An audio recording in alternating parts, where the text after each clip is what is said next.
ಎಲ್ಲರಿಗೂ ನಮಸ್ಕಾರ. ಕನ್ನಡತಿ ಗೃಹಿಣಿ ಕೈರುಚಿಗೆ ಸ್ವಾಗತ. ನಾನು ಬಾಣಲೆ ಇಟ್ಕೊಂಡು ಸ್ಟವ್ ಹಚ್ಚಿ ಬಾಣಲೆ ಇಟ್ಕೊಂಡು ಒಂದು 4 ಸ್ಪೂನು ಎಣ್ಣೆ ಹಾಕ್ಕೊಂಡಿದ್ದೀನಿ. ಒಂದು 4 ಟೇಬಲ್ ಸ್ಪೂನು ಎಣ್ಣೆ ಕಾಯಬೇಕು. ಈಗ ಪೇಪರ್ ಅವಲಕ್ಕಿ ಒಗ್ಗರಣೆ ಮಾಡ್ತಾಯಿದ್ದೀನಿ. ನಾನೀಗ ಸಂಜೆ ಟೀ ಟೈಮ್ಗೆ ಆಗುವಂತಹ ಪೇಪರ್ ಅವಲಕ್ಕಿನ ಒಗ್ಗರಣೆ ಮಾಡ್ತಾಯಿದ್ದೀನಿ. ನಾನು ಎಣ್ಣೆ ಕಾಯಬೇಕೀಗ.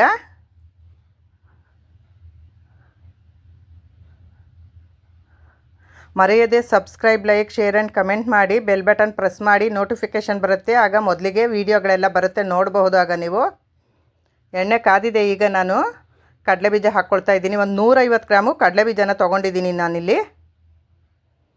ಈಗ ಅದನ್ನು ನಾನು ಎಣ್ಣೆನಲ್ಲಿ ಹಾಕಿದ್ದೀನಿ, ಹುರ್ಕೋತೀನಿ. ಈಗ ಅದನ್ನ ನಾನು ಚೆನ್ನಾಗಿ ಗೋಲ್ಡನ್ ಬ್ರೌನ್ ಆಗೋವರೆಗೂ, ಕೆಂಪು ಬಣ್ಣ ಬರೋವರೆಗೂ ನಾನು ಅದನ್ನ ಹುರ್ಕೋತೀನಿ. ಎಣ್ಣೆಯಲ್ಲಿ ಫ್ರೈ ಮಾಡ್ಕೊಳ್ತೀನಿ ನಾನು. ಹೀಗೆ ಚೆನ್ನಾಗಿ ನಾವು ತಿರುಗಿಸಿ ಫ್ರೈ ಮಾಡ್ಕೋಬೇಕು. ಮೀಡಿಯಮ್ ಫ್ಲೇಮಲ್ಲಿ ಇಟ್ಕೊಂಡು ಫ್ರೈ ಮಾಡ್ಕೋಬೇಕು. ಸ್ಟವನ್ನು ಪೂರ್ತಿ ಎತ್ತೋ ಹಾಗಿಲ್ಲ. ಸ್ಟವನ್ನು ಪೂರ್ತಿ ಎತ್ತಿದ್ರೆ ಸೀದೋಗುತ್ತೆ. ಹಾಗಾಗಿ ಹೀಗೆ ತಿರುಕೊಂಡು ನಾವು ಕೆಂಪು ಬಣ್ಣ ಬರೋವರೆಗೂ ಹುರ್ಕೋಬೇಕು. ಈಗ ಒಂದು ಅರ್ಧ ಸ್ಪೂನು ಅದಕ್ಕಾಗೋ ಅಷ್ಟು ನಾನು ರುಚಿಗೆ ತಕ್ಕಷ್ಟು ಉಪ್ಪನ್ನು ಹಾಕ್ಕೊಂಡು ಅದನ್ನ ಮಿಕ್ಸ್ ಮಾಡ್ಕೊಳ್ತೀನಿ.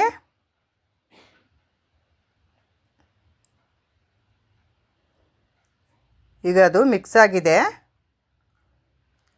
ಅದಕ್ಕೆ ರುಚಿಗೆ ತಕ್ಕಷ್ಟು ಖಾರದ ಪುಡಿಯನ್ನು ನಾನು ಹಾಕ್ಕೊಳ್ತೀನಿ. ಅಚ್ಚ ಖಾರದ ಪುಡಿನ ಹಾಕ್ಕೊಂಡಿದ್ದೀನಿ. ಈಗ ಅದನ್ನ ಮಿಕ್ಸ್ ಮಾಡಿದ್ದಾಯಿತು. ಅದನ್ನ ತೆಕ್ಕೊಂಡಿದ್ದೀನಿ ನಾನು. ಅದೇ ಬಾಣಲೆಗೆ ನಾನು ಅದೇ ಎಣ್ಣೆ ಇನ್ನೂ ಒಂದು ಸ್ವಲ್ಪ ಉಳಿದಿತ್ತಲ್ಲ, ಅದಕ್ಕೆ ಒಂದು 100 ಗ್ರಾಮ್ನಷ್ಟು ಹುರ್ಗಡ್ಲೆನ ಹಾಕ್ಕೊಂಡಿದ್ದೀನಿ. ಈಗ ಅದನ್ನ ನಾನು ಮಿಕ್ಸ್ ಮಾಡ್ಕೊಳ್ತೀನಿ. ಅದೂ ಕೈ ಬಿಡದೆ ನಾವು ತಿರುಗಿಸಿ ಹುರ್ಕೋಬೇಕು, ಫ್ರೈ ಮಾಡ್ಕೋಬೇಕು. ಮೀಡಿಯಮ್ ಫ್ಲೇಮಲ್ಲಿ ಇಟ್ಕೊಂಡು ಇದನ್ನೆಲ್ಲ ನಾವು ಮಾಡ್ಕೋಬೇಕು.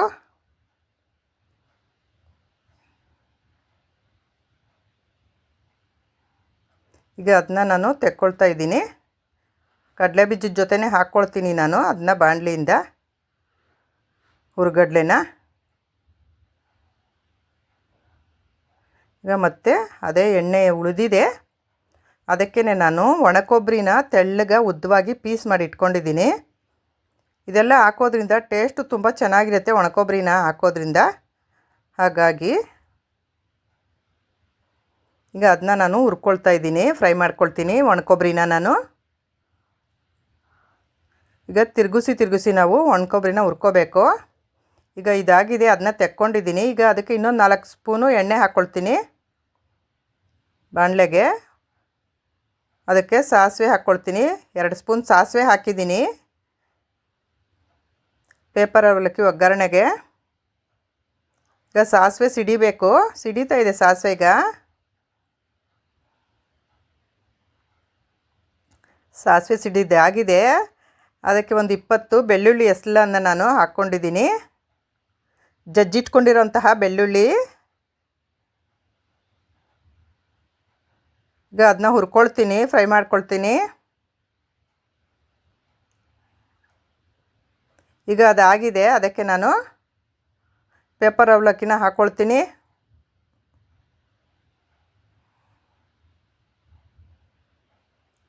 ಬಾಣಲೆಗೆ ಪೇಪರ್ ಅವಲಕ್ಕಿನ ಹಾಕ್ಕೊಳ್ತಾ ಇದ್ದೀನಿ. ಈಗ ಅದನ್ನ ಎಲ್ಲ ಮಿಕ್ಸ್ ಮಾಡ್ಕೊಳ್ತೀನಿ ನಾನು ಪೇಪರ್ ಅವಲಕ್ಕಿನ. ಹೀಗೆ ಚೆನ್ನಾಗಿ ಮಿಕ್ಸ್ ಮಾಡ್ಕೋಬೇಕು. ಮೀಡಿಯಮ್ ಫ್ಲೇಮಲ್ಲಿ ಇಟ್ಕೋಬೇಕು ಸ್ಟವನ್ನು.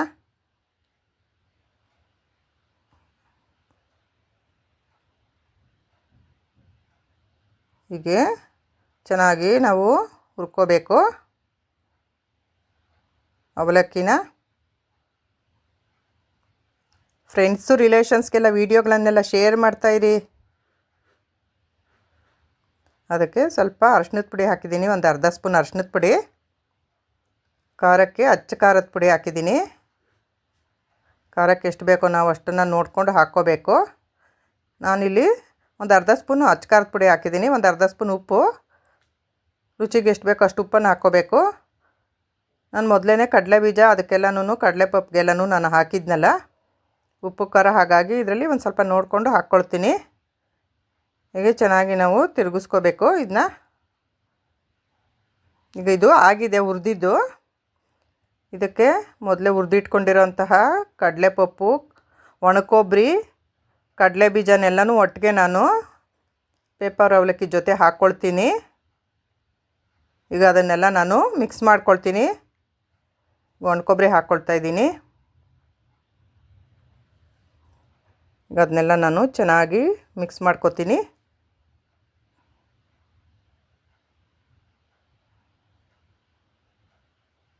ಹೀಗೆ ಚೆನ್ನಾಗಿ ಮಿಕ್ಸ್ ಮಾಡ್ಕೊಳ್ತಾ ಇದ್ದೀನಿ.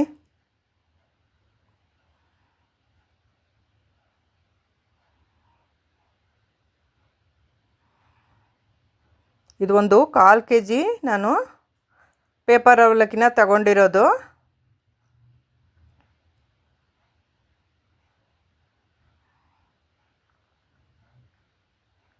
ನೋಡಿ, ಪೇಪರ್ ಅವಲಕ್ಕಿ ನೋಡೋದಕ್ಕೆ ಎಷ್ಟು ಚೆನ್ನಾಗಿ ಕಾಣ್ತಾ ಇದೆ. ಈಗೆಲ್ಲ ಆಗಿದೆ, ರೆಡಿ ಆಗಿರೋ ಪೇಪರ್ ಅವಲಕ್ಕಿ ಇದು. ನೀವು ಮಾಡಿ ಹೇಗಿದೆ ಎಂದು ಕಮೆಂಟ್ ಮಾಡಿ ತಿಳಿಸಿ. ನೋಡಿದ್ದಕ್ಕೆ ಧನ್ಯವಾದಗಳು.